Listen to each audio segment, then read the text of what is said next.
Isang pinagpalang umaga na naman mga kagaya. So mayroon tayo dito Tarragon Tea. Galing to doon sa conference na inatinan natin nung nakarang araw. So ang ipapakita ko sa inyo ngayon, yung paglalagay natin ng gapi dito sa Kratky. So ito yung ating gapi. Ayan yung gapi natin mga kagaya. Ayan. So ito yung ginagawa namin dito. Naglalagay tayo ng gapi dito sa ating Kratky para hindi siya pamahayan ng lamok. Kung mapapansin nyo, yung greenhouse natin dito sa baba, wala tayong net sa paikot. So free, nakakapasok yung mga insekto, kung ano-ano man na pati lamok, pwedeng mangitlog sa ating Kratky. So para maiwasan natin yan, maglalagay tayo ng gapi. So ang tagal ko na pong ginagawa tong gapi na paglalagay sa Kratky. Kasi nga, para maiwasan yung pangingitlog ng lamok. So kung bago ka pa sa aking channel, ini-invite kitang mag-follow and like. Or kung sa tingin mo makakatulong to sa iba, pa-share na lang po mga kagaya. So ito yun, mga kagaya. Ito yung ating Kratky dito sa baba. Ang sukat po nito ay 4 by 11 feet. So yung kasyang tuna box dito ay 1, 2, 3, 4, 5, 6, 7. 1, 2, 3, 4, 5, 6, 7, 8, 9, 10, 11, 12. 12 tuna box. So pag yung 12 tuna box, may 15 holes yan. Ang total is 180. Kaya lang after 2 weeks, ngayon after 2 weeks na, mapapansin nyo binabawasan na natin ng tig-isa sa pagitan. So ang matitira na lang dito is 90 cups. So kung follower ko kayo, alam nyo na kung magkano yung kitain dito. Kikitain dito sa ganito kalaking space. Tapos Kratky method ang ginamit natin sa hydroponics. So nandun yun. Kikita tayo ng almost 32,000. So nakakagulat, no, sa liit ng space na to, pwede natin kitain yung sinabi kong amount. Naka-upload na rin po yan sa aming YouTube channel. Pag may time kayo, panoorin nyo kung paano ma-achieve yung target nating pwedeng kitain sa ganitong kalaking setup. So ito, papakita natin, maglalagay tayo. Ayan yung mga alaga nating gapi. Kahit isa o dalawang piraso, pwede na po. Pwede po ilagay dito. Yan. Yan. Hindi po sila mamamatay. Tested ko na po yan.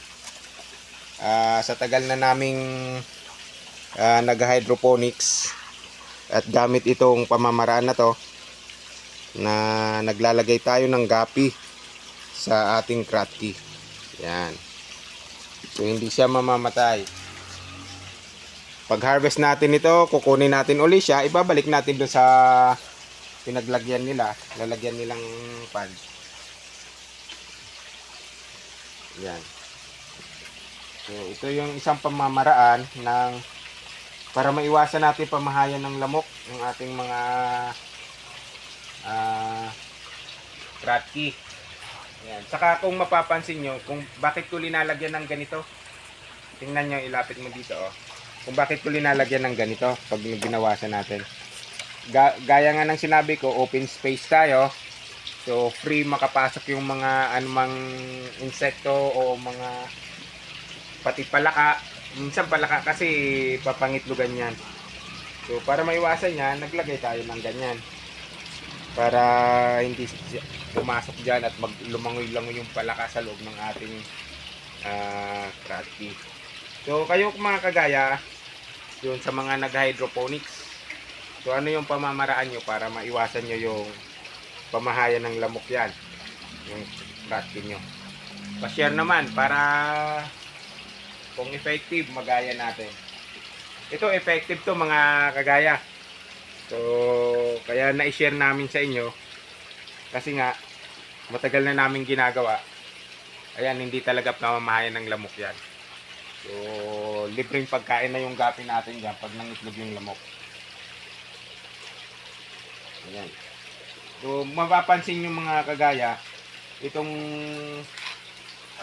lettuce natin ngayon, medyo hindi ko gusto yung ano niya eh,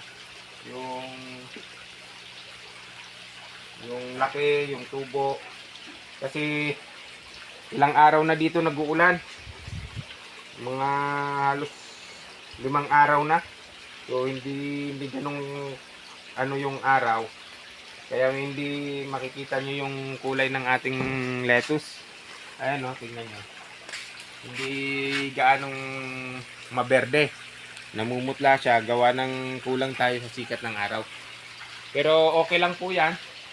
Saka yung mga tinanggal nating dito, di ba na nabanggit ko na to sa previous vlog ko. Yung mga tinanggal natin dito, linilipat din natin. Ayun, mapapansin nyo, nandun na rin yan.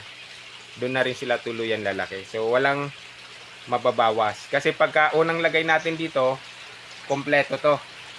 Kaya after 2 weeks, tinatanggal natin yan para mabigyan sila ng space at makalaki ng maayos. So yan yung ginagawa natin dito sa ating Kratky. So kung mapapansin nyo, habang nagbablog tayo ngayon, umuulan na naman. So wala na namang araw ngayon.